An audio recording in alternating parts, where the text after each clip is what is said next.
Hello, welcome to Nursing with Professor B. My name is Bridget. In today's video, I'll be providing you with the most frequently tested items on the BLS test, as well as giving you a consolidated review on what you really need to know for BLS. My previous video has helped thousands of students pass. It has more than 100,000 views. Make sure that you stay until the end because I have a special bonus for you. All right, without further ado, let's go. This is the CPR BLS cheat sheet. Make sure you stay to the end because there will be a bonus.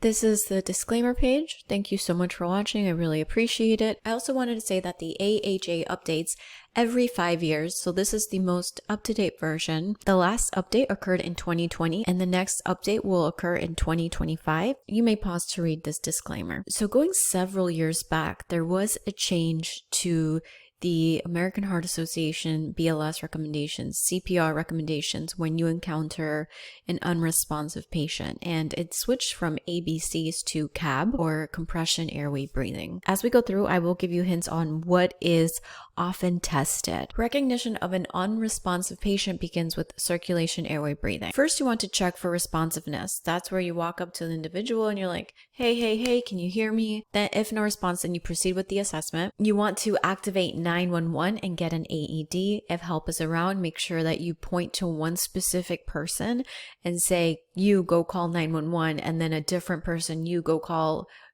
get the AED. We don't want the bystander effect where everybody else thinks that someone else is going to call 911 and no one ends up calling. You want to check for a pulse, and this should take at least 5 seconds, but no more than 10 seconds. That is frequently tested on. You check for a pulse at least 5 seconds, but no more than 10 seconds. You can also check for breathing during this time. You want to check your patient to see if they are breathing, or not breathing normally.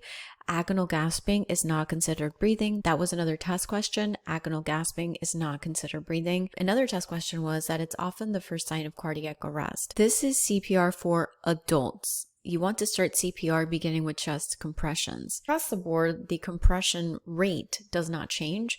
It's going to be the compression rate is at least 100 to 120 compressions a minute, with the hand placement at the mid nipple line, lower half of the breastbone. And you can always think of the song Staying Alive. Staying alive, staying alive. That's the pace you do compressions at that rate. And what you do need to know for adults, and the depth is what differs across the board. So for adults, you need to know that the compression depth is at least 2 inches, but no more than 2.4 inches. And again, 100 to 120, just memorize that for everybody, adults, children, infant. Compression depth does change. So for adults, it's 2 inches to no more than 2.4, and again, that is tested on. Someone is considered a child from 1 year to signs of puberty. And also with children, you begin with chest compressions, and also at a rate of 100 to 120 compressions a minute, once again with the placement at the mid nipple line, lower half of the breastbone. The depth is what changes. At least 1/3 the depth of the chest, about 2 inches. So know the compression depth for children. Now, an infant is from birth to 1 year. Once again, the compression rate is 100 to 120. The compression depth changes again. It's at least 1/3 the depth of the chest, about 1.5 inches. Something that I forgot to mention is if there's a 2 rescuer CPR on an infant, you use the thumb encircling technique as you see in this image here. Whereas if you're the only rescuer available for an infant, you do the 2-finger technique as you see in the picture above. This is also frequently tested on. You want to allow for full chest recoil between compressions. And this is in order to allow the heart to adequately fill between compressions. If you do the compressions too fast, you won't give the heart time to fill. You also want to minimize interruptions in chest compressions, especially if you're doing a mock scenario.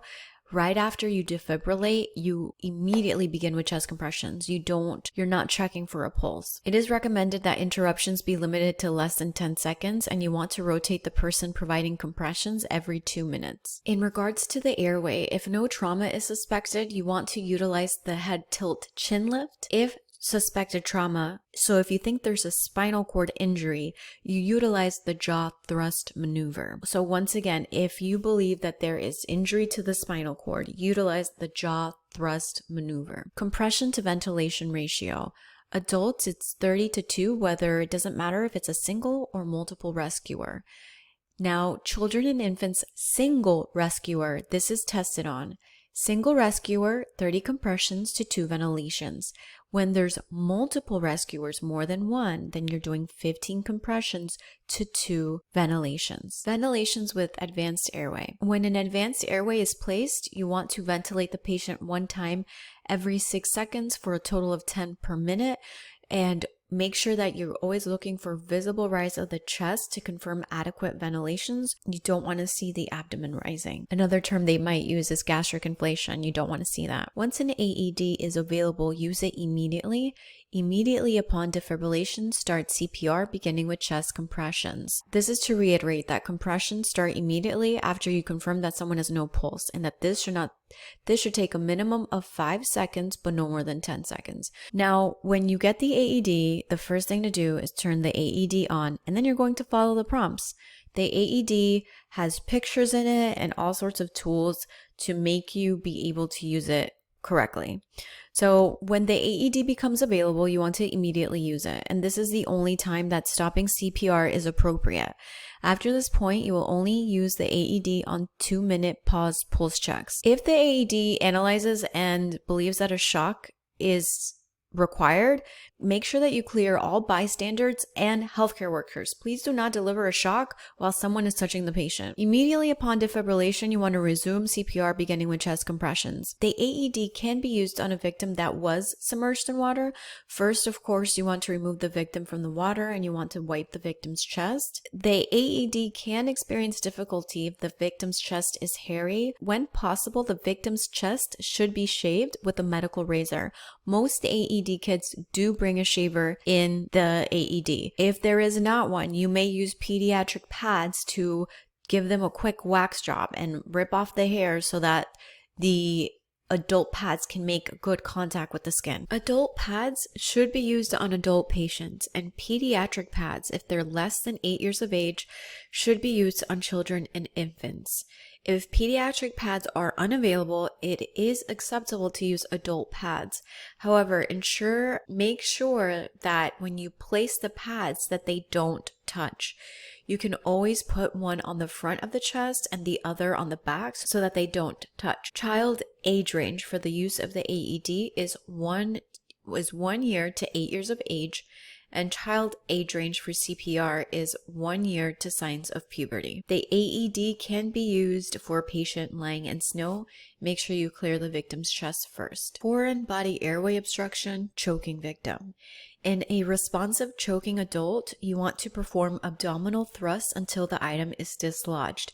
If the patient becomes unresponsive, assist the victim to the floor, carefully supporting their head. Activate the emergency response system and start CPR, beginning with chest compressions. In a responsive choking infant, you want to perform cycles of 5 back slaps, followed by 5 chest thrusts compressions. Okay, when you perform the back slaps, you're slapping the infant right in between their scapula, right in the middle of their back.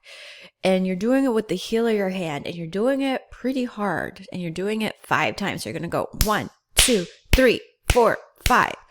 And then the chest thrusts, you want to perform this for a total of 3 rotations and then recheck the infant's mouth to see if the item has been dislodged. If the victim becomes unresponsive, activate the emergency response system and start CPR, beginning with chest compressions. Child or infant with a decreased heart rate. If a child infant has a pulse rate of more than 60 beats per minute but is not breathing, the rescuer should begin rescue breaths at a rate of 1 every 3 to 5 seconds. If a child infant has a pulse rate of less than 60 beats per minute and is not breathing with signs of poor perfusion, the rescuer should initiate CPR, beginning with chest compression. Chest compressions. This was a test question. All rescuers should ensure the scene is safe prior to approaching a patient. So for example, making sure that this person is not laying in a puddle of water and there is a live wire.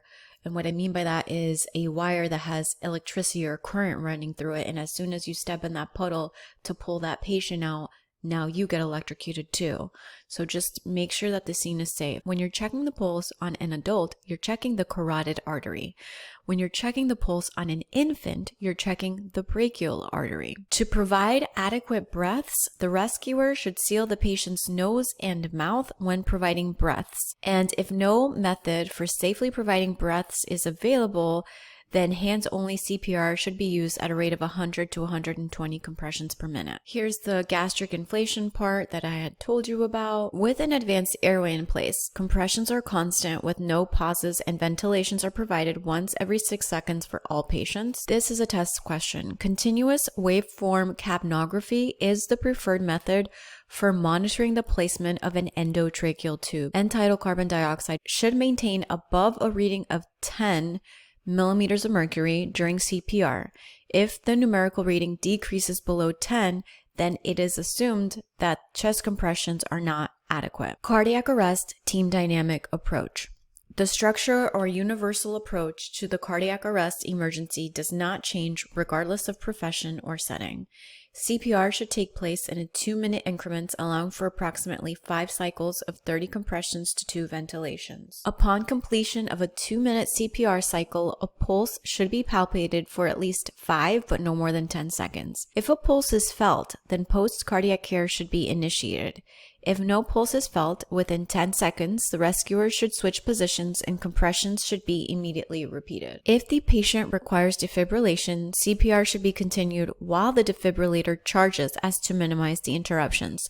So you're literally holding off stopping CPR until the very last minute, until you can't hold off anymore. If a shock is advised and once the AED charges and when you yell all clear, that's when you can stop CPR, but not before then. When electricity arrives at a cardiac arrest incident, they mean the AED, it is the only acceptable reason to stop CPR immediately upon the use of electricity, aka this is if once the defibrillator fired, or confirmation that electricity will not be used, CPR should be started beginning with chest compressions. Thank you so much for staying until the end. I did say that if you stayed till the end, I would include a bonus. So if you would like a copy of this PowerPoint, you can obtain it in one of 2 ways. The first way is absolutely free to you. What I ask that you do is that you subscribe to my channel.